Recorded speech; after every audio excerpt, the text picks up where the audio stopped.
Hi, I'm Todd Wente, and this is the Daily 180, 180 seconds of motivation and inspiration intended to help you take action and make progress in your life. This is episode 468 of the Daily 180, and today we're going to be continuing our series of Z words by talking about the word zero and how that might help you be able to make some progress as you move through your life. When I was growing up, I used to love watching Schoolhouse Rock. Schoolhouse Rock was partly responsible for me getting through high school, junior high, even into college.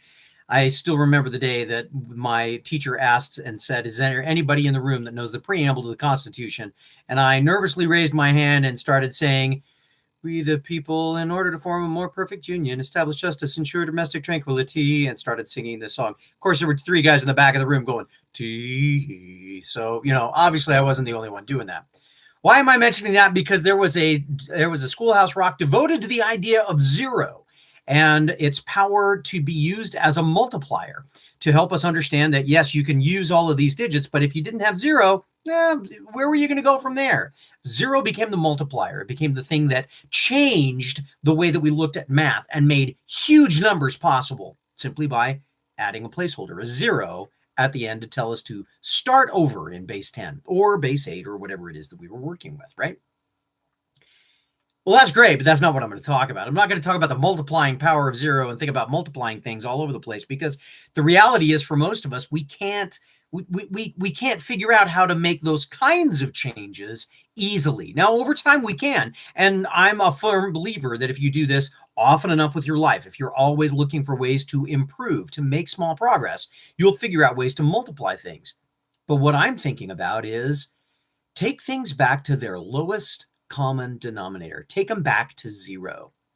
When I used to work in retail, we used to talk about zeroing out a drawer, meaning that you had to look at all of the transactions that had taken place earlier in the day, remove all of those out so that you could get the cash drawer back to zero, back to its beginning spot, so that you could account for everything that you'd done along the way.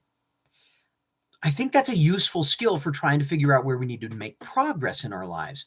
We can look at all of the things that we've done and we can turn around and say, so what things have I done better lately? What things are going well for me? Zero those out. What things aren't going so well for me? Zero those out. And now we know where we need to put our time. Otherwise, we may wind up putting a lot of time into something that we've already figured out how to do right. The idea of bringing everything back to zero, getting to a spot where we can say, here's where we started, here's what we're doing really good, here's where we still need to make some changes, can be a powerful, powerful insight tool in helping us know where to make the changes that we need to make and learning how to make progress. Hope this has been useful for you, and if it has, make sure you find somebody else to share it with so that it can be useful for them too. In the meantime, hit the subscribe button and the bell so that you can be notified when we're putting more of these videos out. Just because the alphabet is almost over doesn't mean we're anywhere near being done with the Daily 180. We got a lot more to talk about, and we're going to do it as long as we possibly can.